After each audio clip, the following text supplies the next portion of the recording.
Ya, baiklah, pada hari ini kita akan mencoba membahas materi kuliah agroteknologi dengan materi ada teknik budidaya dan pola tanam. Nah, teknik budidaya dan pola tanam itu bagian penting dalam perencanaan sebuah usaha tani. Dan salah satu faktor yang menentukan keberhasilan dalam budidaya tanaman. Nah, teknik budidaya sendiri ada sebagai segala usaha untuk memodifikasi lingkungan, tumbuh sehingga sesuai bagi pertumbuhan dan perkembangan tanaman, agar produktivitas tanaman meningkat atau agar diperoleh hasil yang maksimum serta berkelanjutan. Nah, perlu saya garis bawahi salah satu dalam pengertian itu adalah memodifikasi lingkungan. Jadi lingkungan tumbuh atau faktor lingkungan itu sangat menentukan sekali bagi pertumbuhan dan hasil tanaman.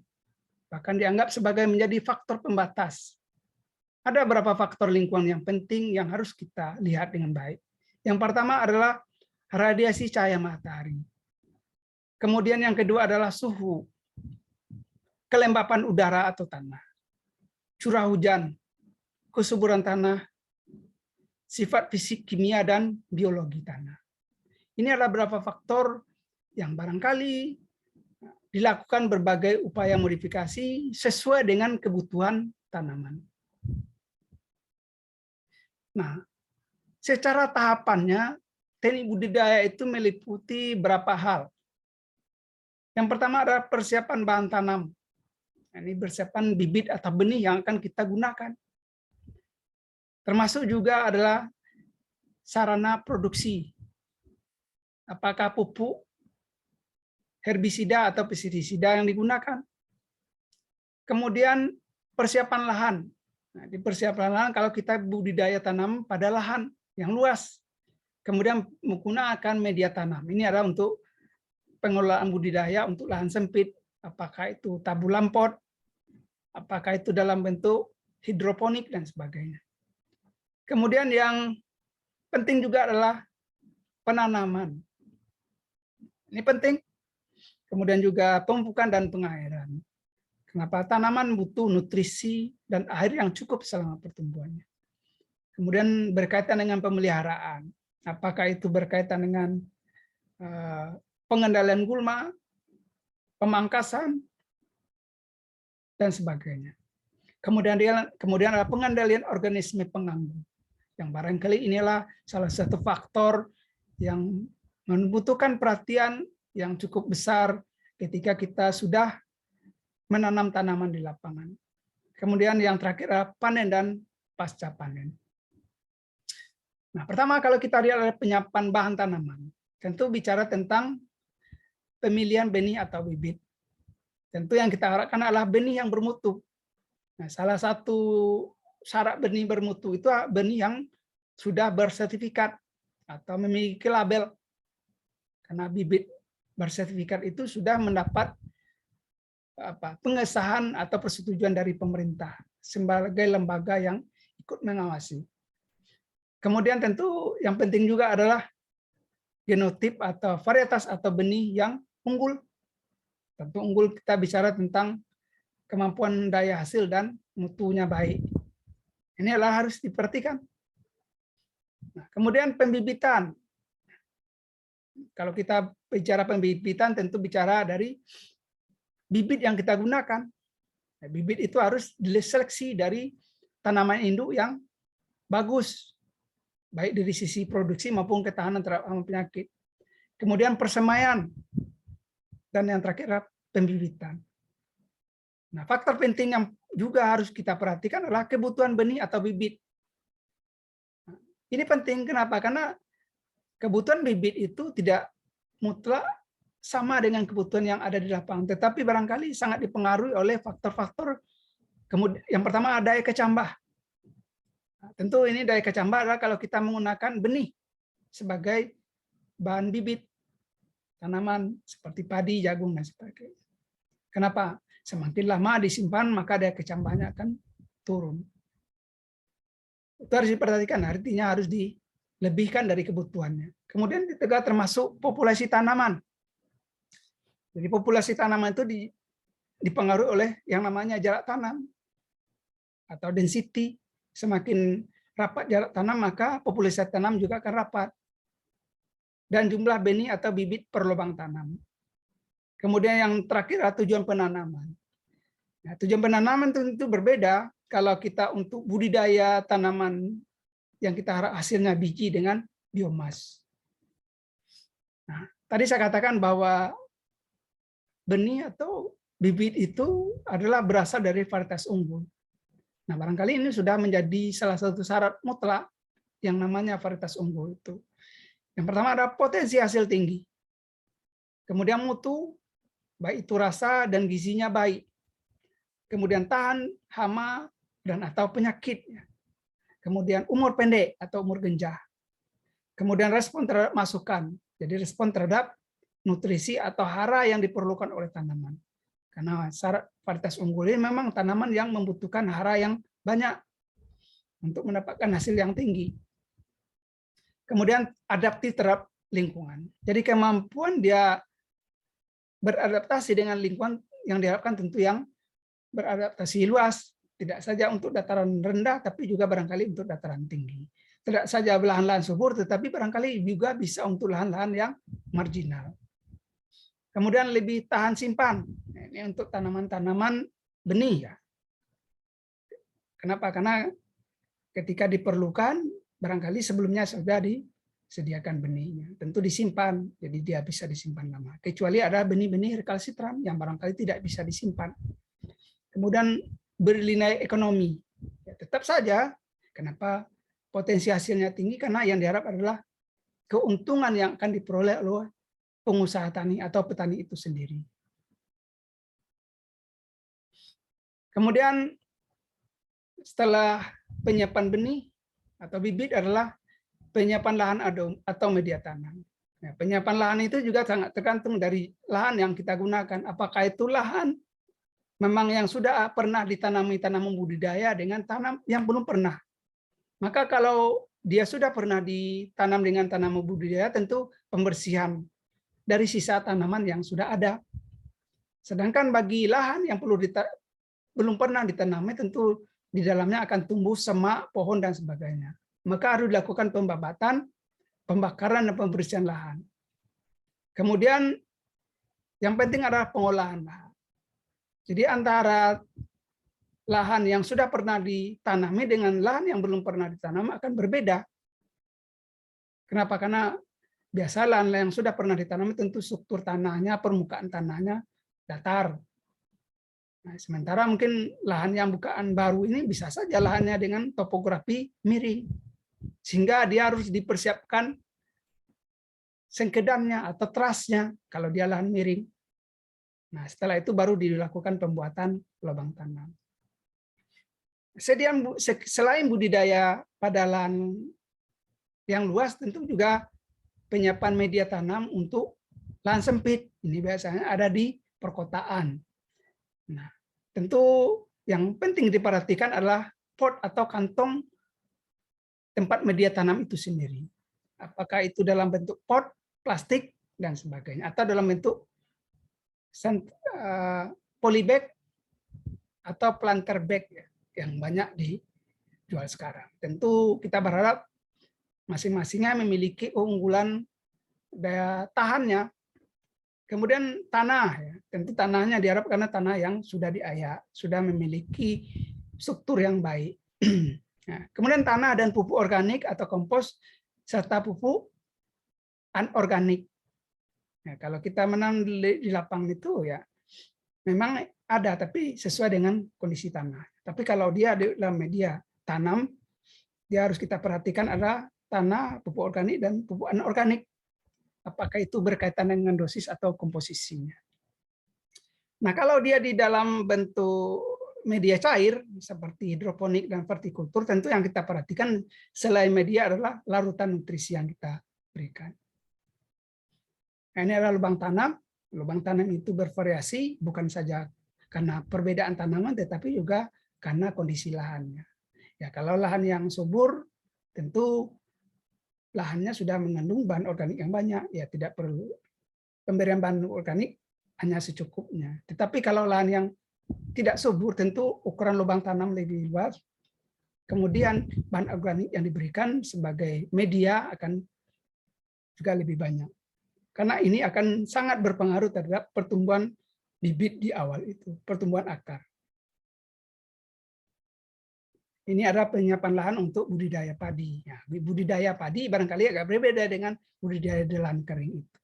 Kenapa? Karena biasanya persiapan penting itu adalah pengolahan lahan. Terutama adalah membuang sisa tanaman yang ada. Batang padi yang ada itu harus dibuang. Dan dia bisa digunakan sebagai kompos bahan organik untuk padi sawah. Nah, sejalan dengan berkembangnya zaman, tentu pertanian itu akan mengalami yang namanya modernisasi dan atau revolusi pertanian. Nah, barangkali dulu petani-petani kita menggunakan peralatan pertanian yang sangat sederhana. Ya, kalau dulu namanya mulai dari penggunaan alat-alat pertanian dari batu. Kemudian muncul alat yang semakin lama semakin baik. Kemudian sistem tanamannya juga ladang berpindah dari satu tempat ke tempat lain, sehingga dia tidak melakukan pengolahan tanah. Bahkan barangkali dia hanya melakukan yang namanya pembakaran. Nah, sejalan dengan berkembangnya teknologi, barangkali hari ini kita akan lebih melihat pertanian itu lebih modern, karena menggunakan alat-alat mekanisasi pertanian yang dapat mengurangi kebutuhan tenaga kerja. Kalau dulu mungkin untuk melakukan bajak sawah itu menggunakan kerbau, sekarang sudah menggunakan traktor. Kemudian kalau dulu orang nanam padi itu menggunakan tenaga manusia, tentu jumlahnya akan banyak, waktu yang banyak dibutuhkan, lebih lama waktunya. Nah, sekarang sudah bisa menggunakan alat-alat mesin, jadi tidak perlu lagi orang nanam, cukup mesin saja. Termasuk juga panen. Jadi sudah ada alat-alat pertanian yang bisa mengurangi ketergantungan atau kebutuhan terhadap tenaga kerja. Nah, dalam pengolahan tanah itu sebetulnya adalah suatu tindakan persiapan lahan dan menyiapkan penanaman. Nah, tujuan pengolahan tanah itu sendiri adalah yang pertama memperbaiki aerasi dan drenasi tanah. Kemudian mencampur bahan organik dengan tanah. Kemudian mengendalikan gulma. Kemudian yang penting juga adalah terutama untuk lahan-lahan yang mengalami erosi adalah bisa mengurangi erosi. Kemudian menyiapkan kondisi yang sesuai untuk pertumbuhan tanaman. Sesuai dengan syarat yang diperlukan oleh tanaman. Dan yang terakhir adalah tujuan pengolahan tanah mengendalikan serangan hama dan penyakit. Mungkin barangkali adalah jenis-jenis patogen yang ada di dalam tanah. Karena bisa memutus siklus hidupnya dan sebagainya. Nah, pengolahan tanah itu dipengaruhi tipe tanah. Mulai dari tanah yang berat, atau tanah-tanah yang bermasalah, tanah-tanah marginal, karena tanah ini biasanya lapisan olahnya lebih dangkal. Bahkan juga pada tanah yang ringan atau tanah-tanah yang lebih baik. Di samping itu juga jenis tanaman yang akan diusahakan. Jadi faktor-faktor itu sangat mempengaruhi pengolahan tanahnya. Nah, tahapan pengolahan tanah diantaranya adalah pengolahan tanah pertama, biasanya dibajak, tanah itu dibalik dulu. Kemudian yang kedua, tanah itu digaru, dihaluskan, diratakan. Kemudian pembuatan seedbed, ya, ini untuk media persemaian. Jadi masing-masing pekerjaan itu dapat dilakukan sekali, 2 kali, bahkan sampai ada yang 3 kali, tergantung dari kondisi tanah. Jadi kalau tanah-tanah yang barangkali tanah berat itu ya membutuhkan pengolahan tanah yang lebih dalam. Mungkin barangkali karena dia biasanya mengandung liat, tentu lebih keras, maka dibutuhkan pengolahan tanah bisa saja 2 kali. Kemudian dilanjutkan dengan penggaruan dan meratakan tanah.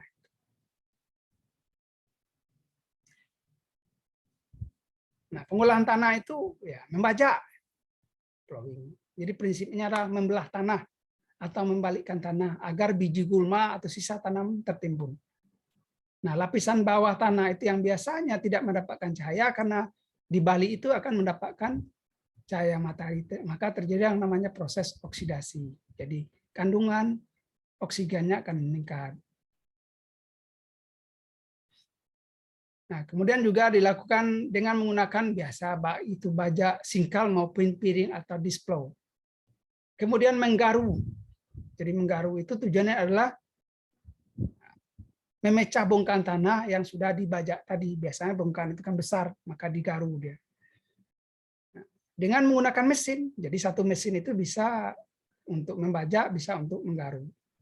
Sehingga tanahnya akan lebih halus, permukaan tanah akan lebih rata, dan gulma itu akan semakin bisa dikendalikan. Dan bisa memperbaiki granulasi tanah atau butiran tanah itu menjadi lebih halus. Dan aerasi tanahnya akan semakin baik. Nah, pembuatan seedling yaitu untuk memperubah penanaman dan merangsang perkecambahan. Jadi untuk pengolahan tanah secara intensif itu ya bisa membajak satu kali, menggaru satu kali, atau membajak kedua atau membajak ke dua. Nah, tergantung dari kondisi tanah.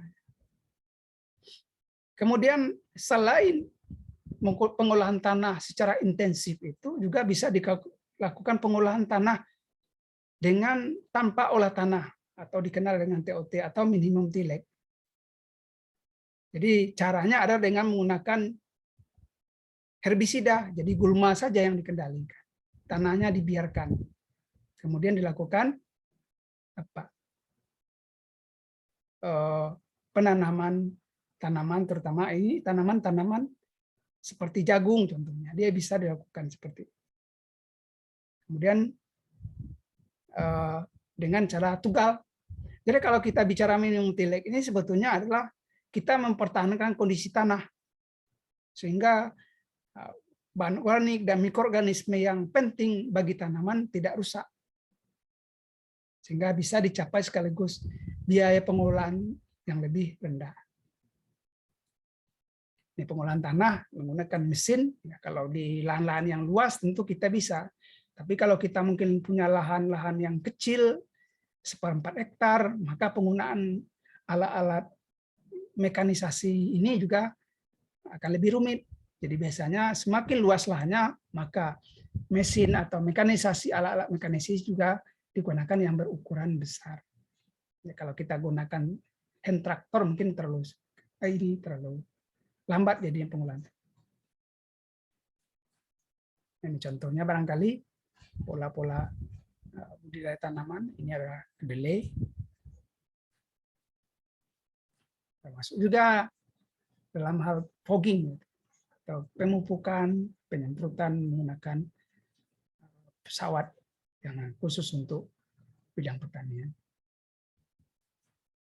Kemudian pembenahan tanah, ini untuk tanah-tanah yang bermasalah. Tadi saya katakan tanah-tanah marginal. Kenapa? Biasanya tanah-tanah bermasalah itu berkaitan dengan tingkat kemasamannya, kadar alkalinnya, kadar salinnya. Kemudian kondisi tanah yang berat. Ini tanah berat itu adalah tanah yang tingkat sifat fisiknya yang kurang baik karena banyak mengandung liat. Kemudian atau tanah yang banyak berpasir sehingga kalau ditanam dengan tanaman budidaya tentu akan pengairan tidak efektif, tidak akan bisa diserap oleh tanaman. Maka saat melakukan pengolahan tanah perlu juga dilakukan tindakan pembinaan tanah. Kalau tanahnya masam barangkali diberikan dengan kapur. Kalau tanah-tanahnya berat, barangkali diberikan pupuk organik, seperti pupuk kandang, pupuk hijau, bokasi, dan sebagainya. Kemudian kalau tanahnya dalam kondisi yang kurang baik, biasanya berkaitan dengan sifat biologinya, maka bisa dengan memanfaatkan mikoriza, contohnya yang bisa membantu memfiksasi P dan juga memfiksasi air, sehingga bisa kebutuhan air tanaman bisa tersedia. Kemudian juga bisa menggunakan dekomposan tanah.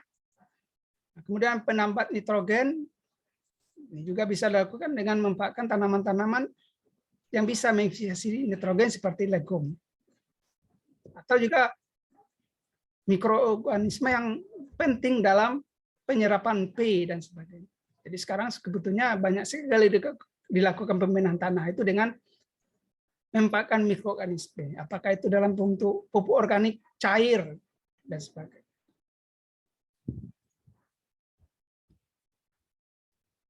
Kemudian penanaman dan pola tanam. Nah, kalau kita bicara tentang penanaman, kegiatan yang barangkali sangat membutuhkan persiapan yang baik. Penanaman dilakukan yang pertama mungkin barangkali adalah pembuatan lubang tanam. Karena pembuatan lubang tanam untuk tanaman-tanaman tahunan tentu bukan saat penanaman. Tapi dilakukan jauh sebelum kegiatan penanaman.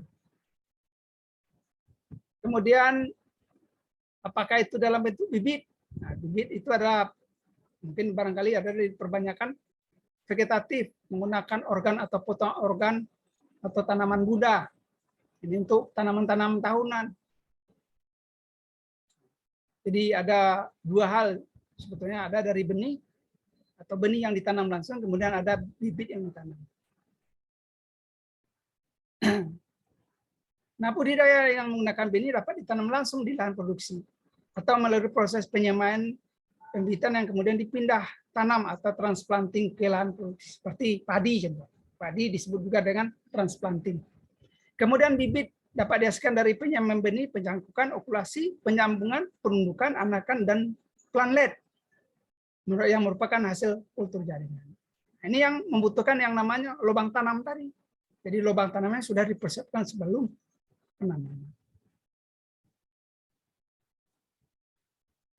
Nah, hal yang penting juga adalah pindah tanam atau transplanting. Ini merupakan kegiatan penanaman bibit yang diambil dari persemaian ke lahan produksi. Padi juga termasuk tanaman yang dipindah tanam, sehingga sudah menjadi prosedur rutin dalam kegiatan budidaya padi sawah terutama. Tapi kalau padi koko biasanya kan ditugal atau disebar dan sebagainya. Ini adalah khusus untuk padi sawah, tentu dengan pindah tanam. Kemudian juga ada beberapa tanaman perkebunan seperti karet dan kelapa sawit juga melalui tahapan pindah tanam. Nah, ini adalah terutama untuk meningkatkan peluang hidup keseragaman tanaman selama di lapangan. Jadi kalau kita melakukan pembibitan sebetulnya mempermudah kita pemeliharaan tanaman, baik itu penyakit maupun berkaitan dengan pemupukan dan pengairan. Maka bibit yang ada itu akan pertumbuhannya akan lebih baik, lebih sehat. Maka persentase atau risiko kegagalannya lebih rendah. Sehingga kita bisa memilih juga bibit yang seragam, juga bibit yang bebas dari hama penyakit. Nah, tentu kalau kita bicara transplanting atau pindah tanam itu, upaya meningkatkan keberhasilannya dapat dilakukan yang pertama, meminimalisir kerusakan atau stres pada tanaman selama pengangkutan dan penanaman. Bibit itu ketika dia dipindah itu dia akan mengalami stres. Nah, berbeda dengan tanaman pindah langsung atau benih yang ditanam. Tapi kalau tanam pindah itu biasanya berisiko tanaman akan stres. Sehingga kalau dia stres, maka akan membutuhkan waktu untuk pertumbuhan yang normal kembali. Kemudian sediakan waktu untuk aklimatisasi bagi bibit selama transisi dari pembibitan ke penanaman di lahan produksi. Ini adalah untuk tanam bibit biasanya yang enggak lemah itulah bibit hasil kultur jaringan. Maka dia perlu dilakukan yang namanya aklimatisasi. Jadi penyesuaian lingkungan. Kemudian minimalisir gangguan pada sistem perakaran bibit. Umumnya dengan cara pengangkutan bibit yang ditanam dalam kantong plastik atau polybag dan baru dibuang kantong saat penanaman. Jadi biasanya hati-hati ketika kita memindahkan ke lubang tanam, polybag sebagai media itu jangan sampai nanti perakarnya terganggu, apalagi rusak akarnya. Ini berbahaya. Kemudian pemilihan waktu yang paling optimal untuk pindah tanam. Nah, mungkin barangkali ini saat tanah tersedia dan transpirasi rendah. Ya kalau waktunya mungkin ketika musim hujan. Ya, kalau melakukan penanaman atau bisa pagi atau sore, tapi jangan siang hari karena biasanya transpirasinya tinggi sehingga kehilangan air akan tinggi, maka menyebabkan tanaman yang baru pindah tanam itu akan menjadi layu. Itu barangkali mengenai syarat yang diperlukan untuk keberhasilan dalam melakukan pindah tanam pada bibit. Nah, kegiatan yang penting juga dalam budidaya tanaman itu, atau teknik budidaya itu adalah pola tanam. Jadi sebetulnya pola tanam itu kegiatan yang dilakukan pada saat setelah pengolahan lahan. Nah, pola tanam itu adalah pengorganisasian pertanaman pada satu bidang lahan dalam satu satuan waktu. Nah, pola tanam itu sebetulnya ada yang rotasi tanaman atau crop rotation. Jadi menanam tanaman itu setelah tanaman yang lain dipanen. Contoh padi dengan jagung, kemudian kedelai, atau barangkali juga padi baru palawija. Jadi palawija itu bisa saja tanaman-tanaman yang lain. Kemudian yang penting juga adalah tumpang gilir atau sequential planting.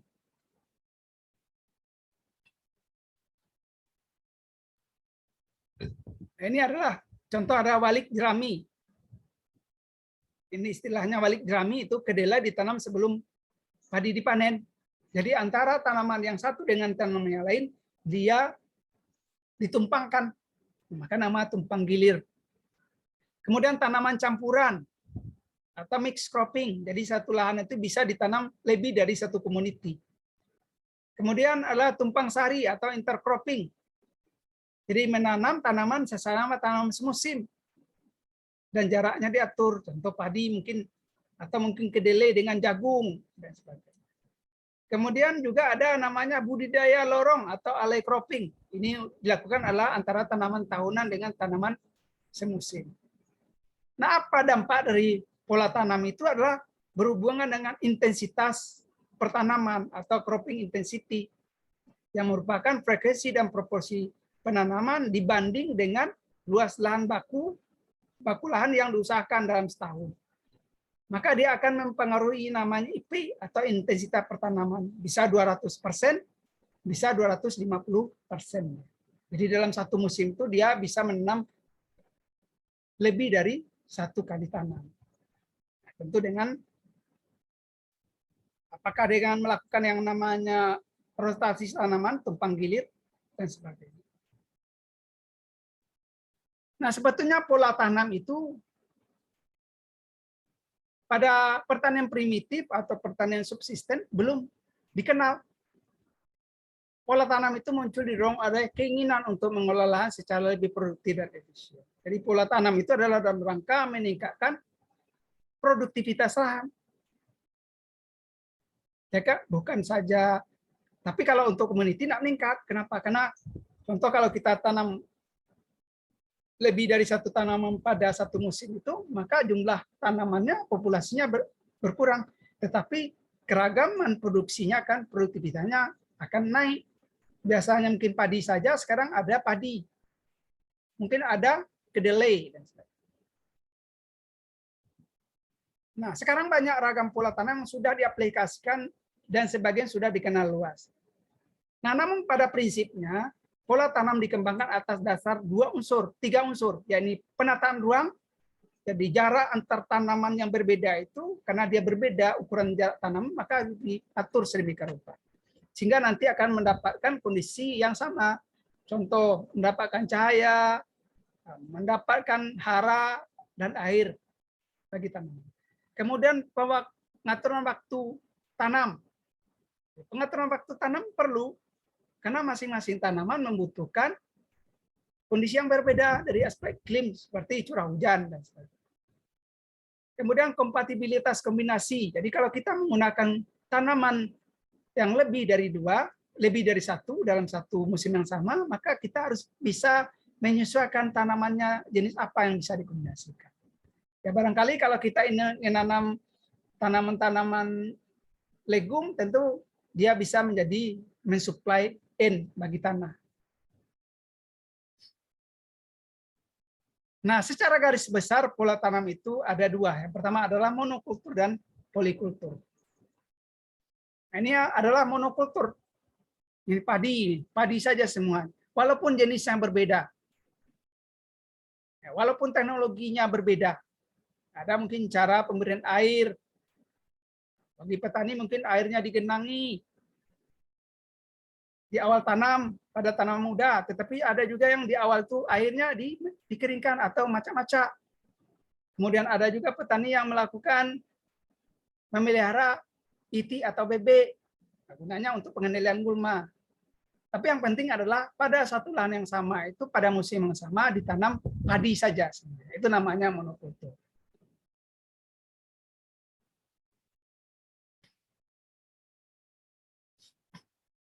Kemudian kalau kita lihat satu persatu pola tanam itu monokultur dan polikultur. Jadi monokultur itu adalah budidaya tanaman dengan satu tanaman dalam satu areal. Pada satu areal. Sedangkan polikultur itu adalah mengembangkan tanaman lebih dari satu tanaman. Atau juga ada yang menggunakan hewan ternak pada waktu yang sama, pada tempat yang sama. Nah, bagaimana kalau pada satu bentang landscape itu terdiri beberapa petak lahan, di mana pada waktu yang sama masing-masing lahan ditanam hanya satu jenis tanaman, tetapi dengan jenis yang berbeda. Jadi spesiesnya sama, jenisnya berbeda. Maka itu termasuk adalah pola tanamnya adalah monokultur. Jadi monokultur itu contoh nanam padi, varietas berbeda itu namanya monokultur.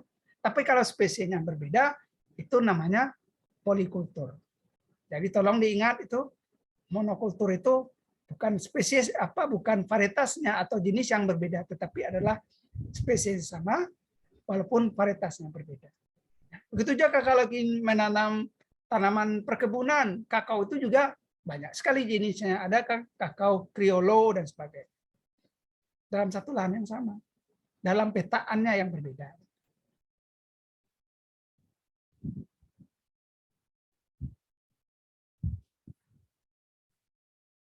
Nah, bagaimana kalau menanam satu jenis tanaman pada satu lahan pada musim tanam tertentu, tetapi pada musim tanam berikutnya penanaman juga satu jenis tanaman, tetapi berbeda dengan tanam pada musim tanam yang sebelumnya.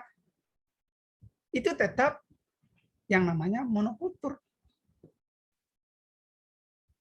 Kenapa? Karena dia tetap satu tanaman, satu spesies tanaman pada satu musim. Tapi pada musim berikut, mungkin musim ini ditanam padi, maka untuk musim berikut ditanam kedelai barangkali, atau mungkin menanam cabai, namanya tetap monokultur. Nah, ragam polikultur, karena kalau monokultur jelas satu saja, satu tanam. Tapi polikultur itu memiliki berbagai ragam. Ada yang namanya multi-cropping, multiple cropping. Jadi multiple cropping itu adalah menanam lebih dari satu jenis tanaman pada lahan yang sama, pada musim tanam yang sama dengan pengaturan jarak tanam dan atau alokasi ruang yang beraturan. Karena kita menanam lebih dari satu, tentu yang harus kita perhitungkan adalah jarak tanam. Sehingga nanti mendapatkan alokasi ruangan yang beraturan atau teratur. Jangan kita menanam multi cropping itu karena lebih satu tanaman, sesuka hati kita, nggak bisa. Tetap membutuhkan penataan yang baik, jarak tanamnya yang baik, sehingga akan dibangun alokasi tata ruangan atau ruang tempat tumbuh yang saling menguntungkan. Kemudian relay cropping.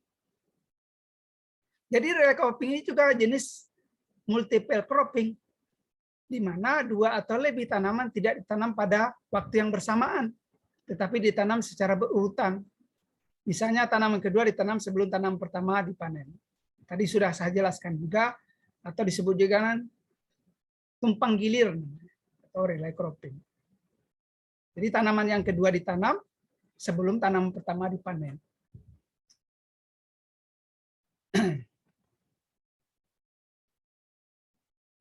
Tetapi berbeda. Jika setelah tanaman pertama dipanen, baru tanaman kedua dipanen, itu namanya rotasi tanaman atau crop rotation. Kemudian ragam polikultur yang lain adalah intercropping, adalah budidaya 2 atau lebih tanaman dalam bentuk barisan atau lajur, di mana barisan tanaman yang satu disisihkan di antara barisan tanaman yang lain. Jadi ini juga berkaitan dengan pengaturan jarak tanam, sehingga seakan-akan nanti adalah dia memiliki barisan. Jadi tanam pertama itu adalah barangkali kedelai, kedua itu adalah jagung, dan diatur jarak tanamnya.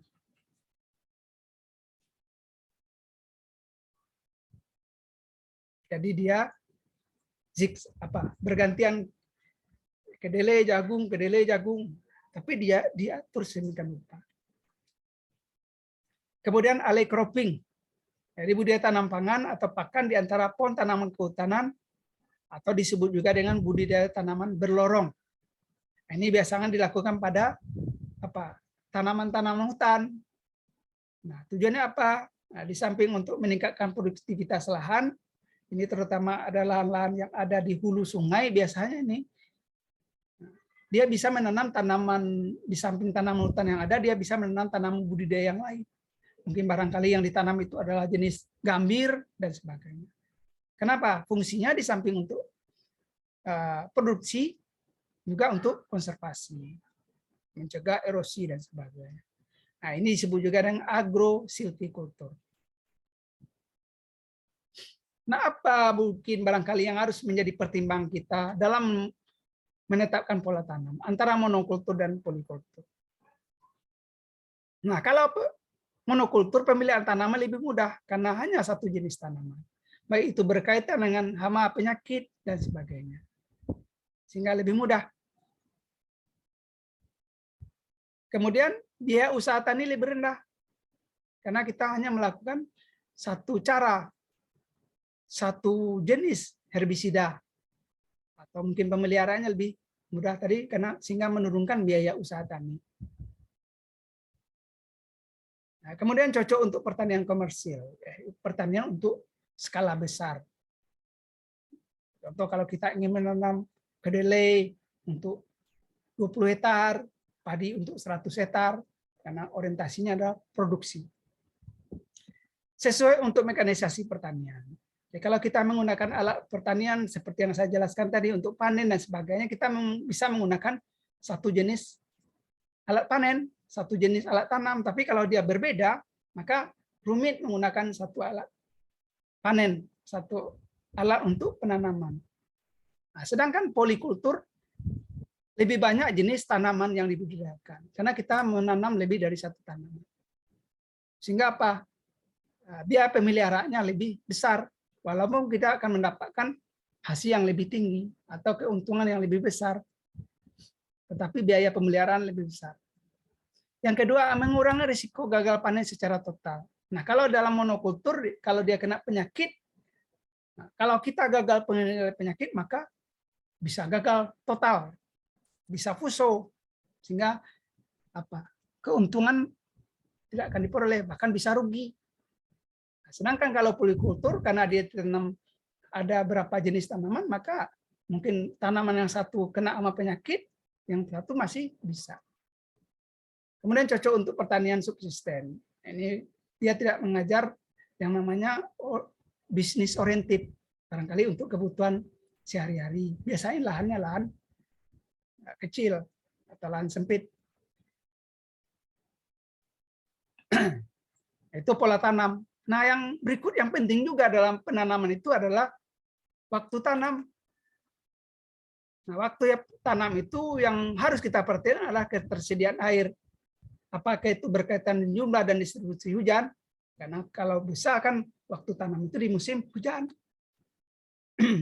Nah, kalau memang barangkali hujan tidak ada, tentu yang harus diperhitungkan sumber irigasi, terutama untuk padi ini. Apakah nanti pergiliran air, seperti pada sistem subak di Bali, karena lahannya yang luas, sehingga ke suplai air irigasi yang terbatas, maka dilakukan pergiliran air. Tapi penanaman tetap sama, cuma airnya dipergilirkan. Kemudian potensi terjadinya serangan hama penyakit. Maka penanaman juga harus diperhitungkan.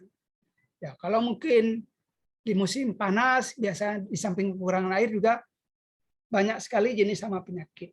Nah, ketika tanaman kita ditanam, tumbuh, maka biasanya potensi terjadinya serangan hama penyakit itu atau pengaruh tanaman juga akan tinggi. Mungkin pada padi lah. Pada padi. Contoh diserang oleh tikus. Bisa saja serangan tikus itu menyebabkan gagal panen. Kemudian permintaan pasar. Nah, karena barangkali ini juga penting, terutama untuk tanaman-tanaman buah barangkali.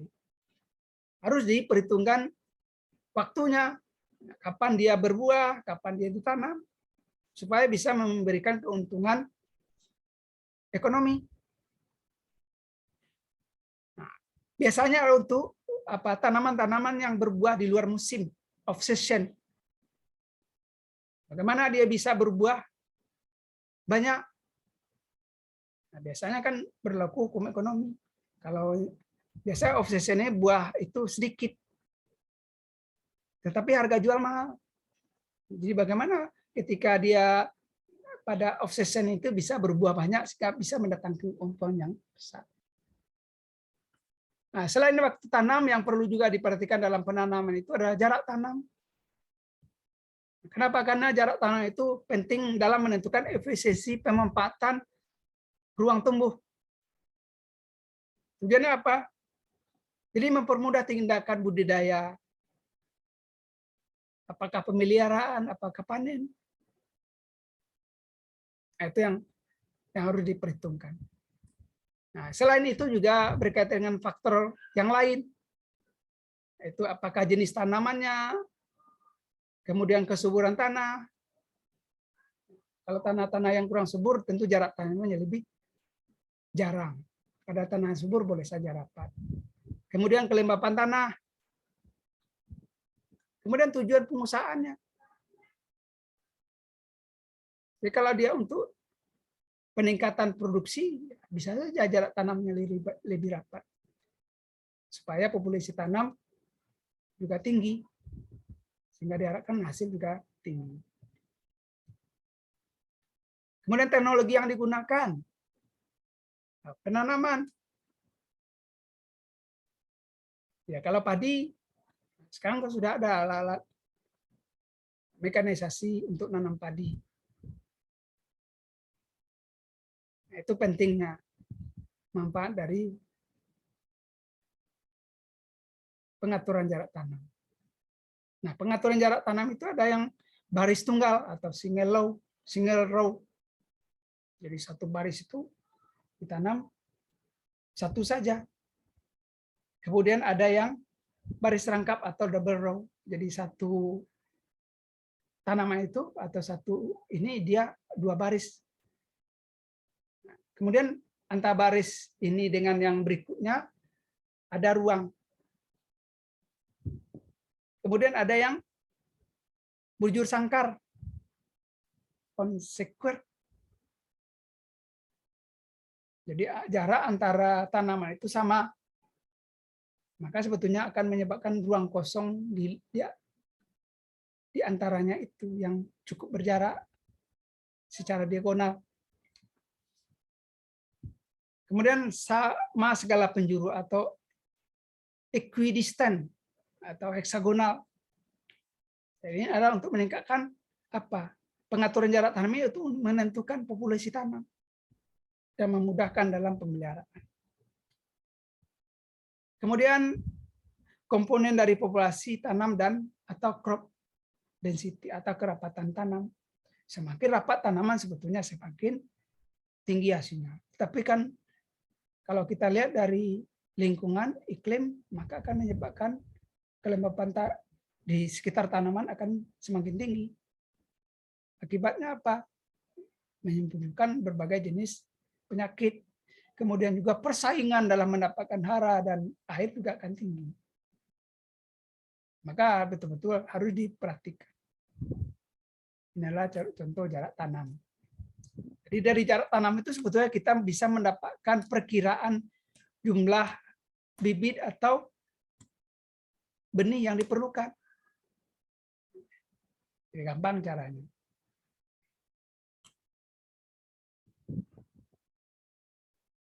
Nah, selain jarak tanam, yang penting juga dalam budidaya adalah pemupukan. Jadi pupuk itu adalah semua bahan yang ditambahkan ke dalam tanah atau ke tanaman untuk menjaga kebutuhan unsur hara tanaman. Jadi pemupukan itu adalah untuk memenuhi kebutuhan hara bagi tanaman. Tetapi untuk diketahui, pada tanah itu juga mengandung hara, tapi kebutuhannya barangkali tidak sesuai dengan yang diperlukan oleh ketersediaannya, tidak sesuai dengan yang dibutuhkan oleh tanaman. Maka perlu dilakukan pemupukan. Nah, pupuk yang diberikan itu juga banyak jenisnya. Dilihat dari asalnya itu ada organik dan ada anorganik. Masing-masingnya juga memiliki kandungan hara yang berbeda komposisinya itu. Nah, jenis unsur hara yang dikandung umumnya adalah NP dan K. Kemudian jenis unsur hara yang dikandungnya itu juga dapat dilihat dari pupuk tunggal dan majemuk. Kemudian kandungan hara tentu berdasarkan analisis, ada yang tinggi, ada yang rendah. Ini menjadi dasar kita dalam pemupukan. Kebutuhan pupuknya juga ada yang bentuk granular, butiran, tablet, cair, bahkan juga ada yang bentuk gas. Kemudian sifat reaksi pupuk ada yang bersifat asam, netral, basa, dan slow release. Jadi kalau slow release itu adalah pupuk yang lambat tersedia, seperti pupuk organik itu. Kemudian cara pemberian ada yang pemberian melalui tanah atau soil application, kemudian ada yang dilakukan pemberian melalui daun atau foliar application. Di antara keduanya juga memiliki pertimbangan-pertimbangan yang berbeda. Kapan kita menggunakan soil application, kapan kita menggunakan foliar application. Nah, pemupukan dilakukan berdasarkan kebutuhan tanaman dan daya dukung tanah, kondisi tanah. Jadi, kalau tanahnya bermasalah, kebutuhan tanamannya tinggi, maka pemberian pupuk juga harus sangat diperhitungkan, terutama jenis pupuk seperti pupuk NP dan K itu sendiri. Kemudian yang keempat adalah efisiensi pemupukan. Tentu bicara efisiensi pemupukan itu adalah yang pertama efisiensi serapan. Jadi adalah rasio antara unsur hara dari pupuk yang diserap tanaman dengan pupuk yang diberikan. Kenapa? Karena masing-masing pupuk, terutama jenis pupuk anorganik itu memiliki komposisi hara yang berbeda. Contoh kalau kita berikan N, urea, N-nya ada 45 atau 46%. Kemudian efisiensi pemberian itu adalah rasio antara hasil tanaman dengan pupuk yang diberikan. Jadi seberapa banyak pupuk itu yang diserap oleh tanaman. Artinya kita bisa melihat seberapa tingkat efisiensi pemberiannya. Nah, dalam pemberian pupuk ada hal yang harus kita perhatikan atau yang disebut juga dengan ketepatan pemberian pupuk. Jadi ketepatan pemberian pupuk itu yang pertama dilihat dari jenisnya. Jadi ini disesuaikan kebutuhan tanaman terhadap unsur yang dikandung dalam pupuk. Contoh, N pada urea, P pada sp36. Itu jenis pupuk. Jadi ada jenis pupuk tunggal seperti N dan P yang barangkali ya dalam bentuk ini adalah urea atau sp36 atau juga jenis KCl. Atau barangkali jenis pupuk majemuk. Majemuk itu seperti NPK, ada yang memiliki di samping juga ada NPK+, mungkin barangkali kandungannya ada Mg dan sebagainya. Kemudian dosis, jadi dosis itu jumlah yang dibutuhkan per satuan luas untuk satuan waktu tertentu. Jadi masing-masing tanaman itu diberikan pupuk sesuai dengan fasenya. Jadi tanaman itu selama hidupnya harus diberikan pupuk. Ya, untuk tanaman semusim barangkali diberikan pupuk di awal, kemudian diberikan dalam bentuk pupuk susulan sampai pada umur sebelum tanaman memasuki fase reproduksi. Atau bisa menggunakan pupuk lain sesuai dengan kebutuhannya. Kemudian tanaman setahun atau 1 semester untuk tanaman tahunan. Ya, bisa memberikan pupuk itu satu tahun sekali atau 6 bulan sekali atau 3 bulan sekali, tergantung dari fase pertumbuhan. Kalau dia pertumbuhannya di awal, biasanya pemberian pupuk lebih intensif. Tetapi kalau tanaman yang sudah menghasilkan, tentu diperhitungkan kebutuhan pupuk dengan manfaatnya bagi tanaman. Kemudian waktu pemberian pupuk ya bisa saja sekaligus atau terbagi atau bertahap. Jadi kalau pemberian pupuk sekaligus itu bisa dalam bentuk pupuk dasar, jadi di awal tanam dia diberikan pupuk. Kemudian dalam bentuk susulan, untuk tanaman-tanaman tahunan biasanya susulan. Mulai dari tanaman belum menghasilkan sampai tanaman yang sudah menghasilkan. Kemudian cara pemberian. Jadi cara pemberian juga harus diperhitungkan. Ada yang broadcasting, disebar di permukaan tanah. Ini biasanya dilakukan dengan bantuan tangan atau traktor juga. Kemudian ada band placement atau dengan alur. Kemudian set dressing atau di samping tanaman atau top dressing ditebar pada saat sudah ada tanaman dan sebagian pupuk dapat terkena pucuk tanaman. Ini diberikan dari atas dia. Kemudian vertigasi. Nah, ini terintegrasi dengan irigasi. Jadi vertigasi itu bisa menggunakan irigasi dengan menggunakan selang dan sebagainya. Jadi bersamaan dengan irigasi. Air untuk penyiraman. Kemudian cara tugal, ini adalah pertama untuk memisahkan jenis pupuk yang tidak boleh dicampur dengan cara tugal. Kalau pupuknya bisa dicampur, bisa saja diberikan dalam bentuk broadcasting atau set dressing atau band placement atau mungkin barangkali fertigation, terutama untuk pupuk majemuk. Kemudian untuk mengefisienkan cara melingkar, kalau dia pupuknya tunggal, kalau bisa digabung kan mempermudah atau memperpendek waktu pupuknya dan mengurangi jumlah tenaga kerja. Nah, selain pemupukan, pengairan. Jadi pengairan itu adalah pemberian air atau irigasi dalam jumlah yang cukup dengan kualitas yang baik dan membuang kelebihan air atau drainase pada waktu yang tepat. Jadi kalau tanaman itu membutuhkan air, ya sesuaikanlah dengan kebutuhannya dengan kualitas yang baik. Tentu air-air yang tidak mengandung limbah-limbah kimia, contoh, sehingga akan merusak tanaman kita. Kemudian respon tanaman terhadap kekurangan atau kelebihan air yang berbeda. Nah, contoh padi dia lebih respon terhadap air, tapi padi bukan tanaman yang rakus air. Jangan nanti persepsinya padi itu tanaman air, berbeda dengan tanaman air. Dan yang harus dipertimbangkan adalah transpirasinya. Nah, contoh kalau kita ingin menanam tanaman bibit, tadi saya katakan mengalami stres, biasanya kan air yang menjadi faktornya itu. Maka ketika ditanam di lapangan, ya kalau bisa dikurangi daunnya supaya jangan terjadi penguapan. Tapi kalau untuk tanam padi biasanya diberikan air yang cukup. Tapi bukan pada fase muda, tapi biasa pada fase tanaman yang sudah bermalai dan berbiji. Jadi juga penting untuk pembentukan biji.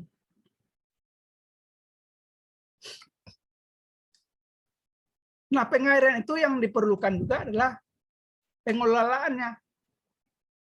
Tentu pengelolaan bisa kita lihat dari sumber air itu sendiri.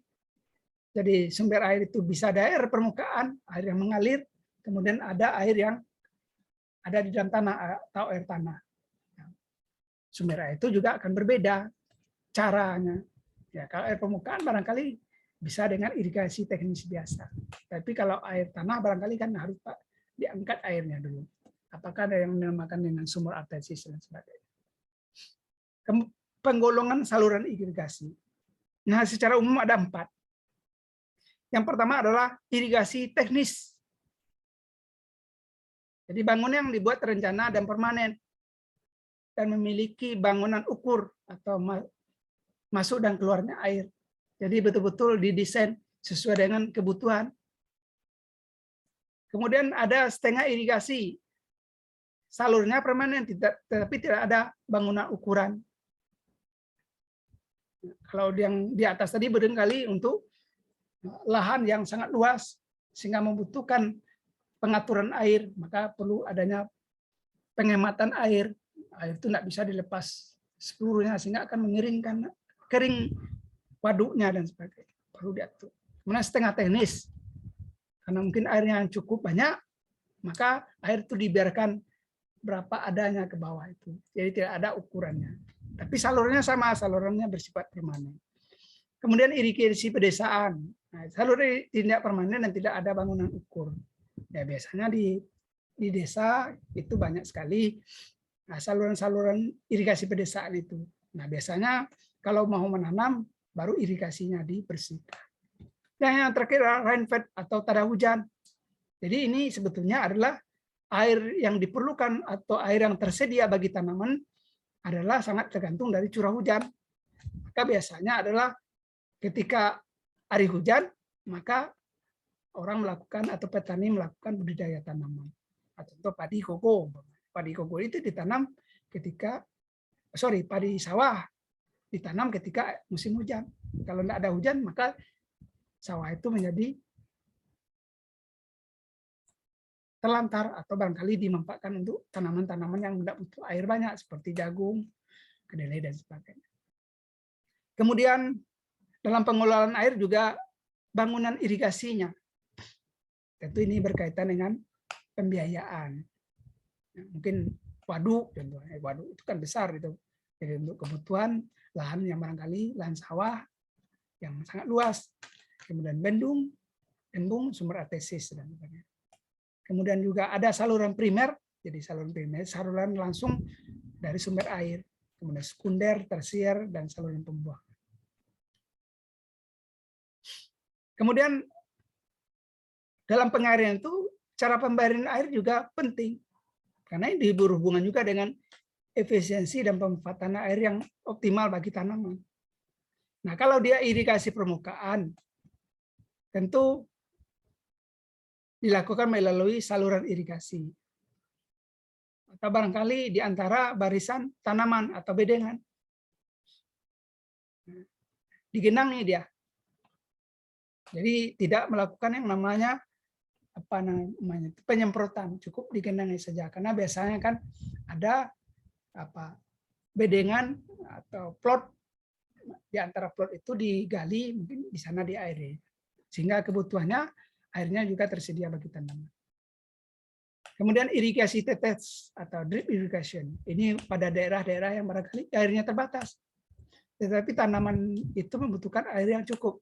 Untuk tanaman-tanaman semusim, nah, tanaman-tanaman sayuran butuh namanya air.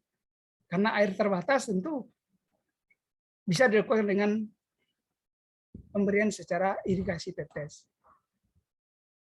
Kemudian irigasi penyiraman ini bersifat manual ini, bisa dengan menggunakan gameboard, gayung dan sebagainya. Kemudian bisa dengan curah, menggunakan sprinkler. Bisa air itu diberikan untuk semua tanaman, bukan per tanaman. Kemudian ada irigasi bawah permukaan atau surface irrigation.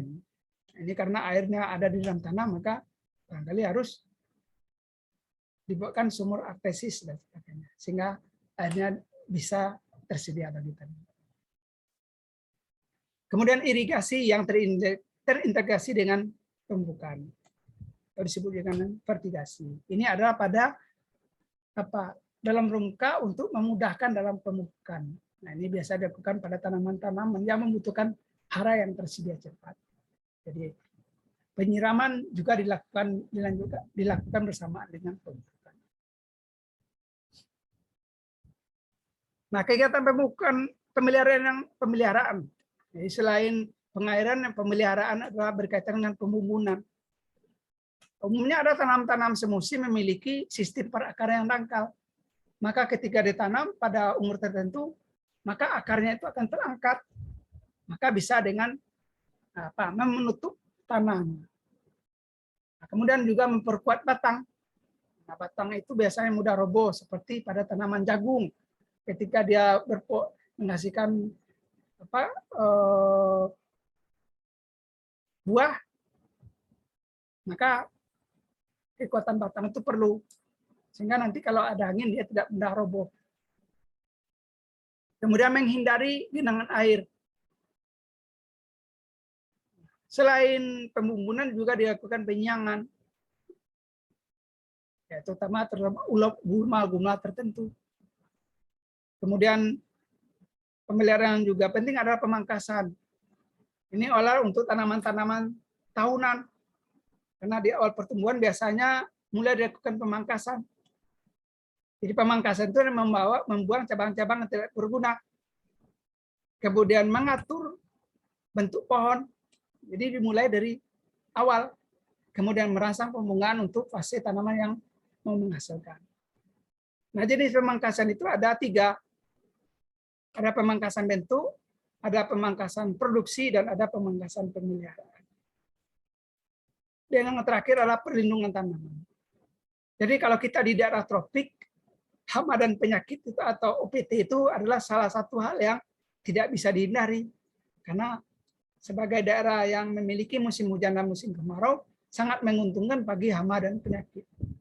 Maka pengendalian hama dan penyakit diperlukan, sehingga dapat nanti memberikan hasil yang optimal bagi petani.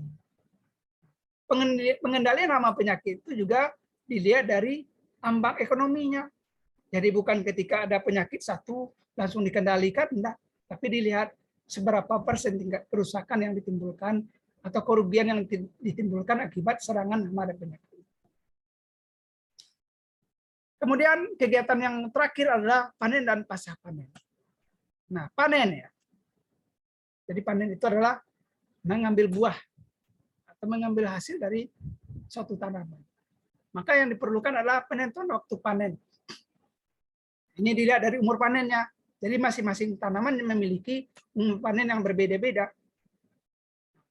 Bisa saja selain umur panen adalah ciri khusus, warna dan kadar air.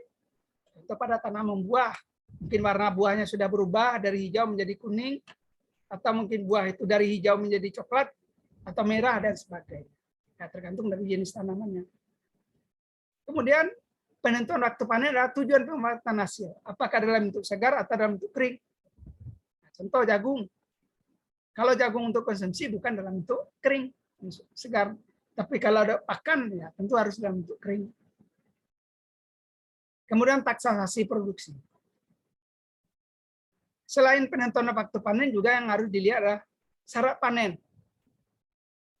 Nah, syarat panen itu yang penting, yang pertama adalah tidak merusak hasil dan tanaman yang ditinggal. Jangan nanti panen itu dilakukan secara sembrono sehingga menyebabkan tanaman itu rusak. Maka untuk periode berikutnya bisa saja tanaman tidak lagi bisa menghasilkan buah. Karena biasanya kan buah itu dihasilkan pada bagian ujung atau bagian batang atau cabang. Kemudian sesuai dengan peruntukan hasil, apakah dalam bentuk segar atau dalam bentuk kering. Kemudian alat yang digunakan itu harus tepat. Jangan menggunakan tangan, gunakan alat-alat yang barangkali untuk menghindari kerusakan pada bagian tanamannya. Kemudian saat yang tepat, panen itu dilakukan pada waktu yang tepat. Kemudian cara yang tepat. Selain panen juga adalah pasca panen. Pasca panen adalah serangkaian kegiatan sejak saat panen hingga hasil panen dapat dikonsumsi. Nah, penanganan pasca panen komuniti pertanian dapat digolongkan dalam yang pertama penanganan pasca panen primer. Jadi seluruh kegiatan sejak saat panen hingga bahan baku yang dapat disimpan atau diproses selanjutnya. Dan selama penanganan hanya terjadi perubahan fisik. Jadi ini adalah proses pasca panen tahap pertama. Jadi tanaman buah itu atau komuniti pertanian itu sampai pada saat simpan. Sehingga diupayakan jangan terjadi kerusakan fisik. Bisa saja pasca panen primer itu buah itu didinginkan dulu, kemudian kalau disimpan sebelum di packaging atau dikemas, maka didinginkan dulu. Kemudian packaging itu juga dilakukan barangkali nanti bagian penting juga untuk menghindari kerusakan buah selama pengangkutan dan sampai ke pedagang, bahkan sampai ke konsumen. Nah, itu namanya penanganan pasca panen sekunder. Jadi penanganan hasil pertanian hingga dapat dikonsumsi atau disimpan yang bisa melibatkan perubahan kimia bahan seperti dalam proses fermentasi. Jadi ketika kita menyimpan dalam packaging, ya usahakanlah jangan menimbulkan peningkatan suhu dalam itu, karena memacu pemasakan buah. Jadi buah lebih cepat masaknya, karena akibat yang namanya bisa saja namanya fermentasi. Nah, apa tujuan pasca panen itu? Yang pertama menekan kehilangan hasil atau kerusakan hasil. Nah, terutama ini adalah komuniti hortikultura ini. Ya, kalau padi barangkali tidak perlu dijemur saja atau dijadikan saja kadar air sudah 14% sudah selesai.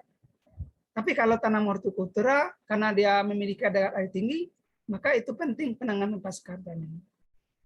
Contoh bawang kalau tidak dilakukan penanganan pasca panen, maka berat umbinya akan berkurang. Kemudian memperoleh hasil yang tinggi baik kuantitas maupun kualitas. Kemudian menyiapkan hasil agar sesuai untuk operasional mesin pengolahan. Umumnya ada produk hortikultura, ada yang mungkin dimakan segar, ada yang dalam bentuk olahan. Maka semuanya memiliki mekanisme atau prosedur yang berbeda. Kemudian mengatasi kesenjangan waktu dan jarak antara konsumen dan produsen hasil pertanian. Ya, kalau barangkali dia tidak memiliki masa simpan, dia harus disediakan dalam bentuk cold storage sehingga bisa simpan lama. Kemudian limbah pengolahan hasil pertanian dapat digunakan menjadi produk yang bernilai. Ya macam-macam. Kalau kita di bidang pertanian barangkali bisa digunakan sebagai pupuk, bahan organik. Itu untuk buah yang barangkali sudah masak, dia tidak bisa dijual lagi. Maka sebetulnya komuniti pertanian itu tidak ada yang terbuang, semuanya bisa dimanfaatkan. Padi, jadi padi tidak memerlukan pasca panen. Nah, apa kegiatan pasca panen yang biasa dilakukan? Yang pertama, pembersihan, rotasi dan grading. Ya, pembersihan itu tentu kalau buah itu ada yang kotor dan sebagainya. Kemudian sortasi, ini buah yang ada buah yang busuk dan sebagainya. Kemudian grading, ya tentu dipisahkan berdasarkan ukurannya. Kemudian yang penting juga ada pengeringan. Jadi pengeringan itu menurunkan kadar air sehingga dia bisa disimpan lama. Ini untuk tanaman-tanaman pangan biasanya kan. Kadar airnya harus 40%. Tapi kalau tanaman buah tidak boleh dikeringkan. Ya. Kalau dikeringkan ya tidak ada nilainya lagi. Kemudian penggilingan. Tentu ketika dia dipanen tentu harus dilakukan proses pembuangan kulit biji ini pada padi. Pengemasan atau packaging. Jadi packaging itu mewadahi dan mengemas bahan sehingga aman dari gangguan lingkungan serta nyaman dalam transportasi dan transaksi. Sehingga nanti komoditi itu atau hasil pertanian itu sampai ke petani dengan kondisi yang masih baik, yang layak untuk dikonsumsi. Kemudian baku mutu. Jadi baku mutu itu sangat tergantung dari komoditi yang ada. Ini yang ditetapkan oleh pemerintah atau badan yang dituju oleh pemerintah.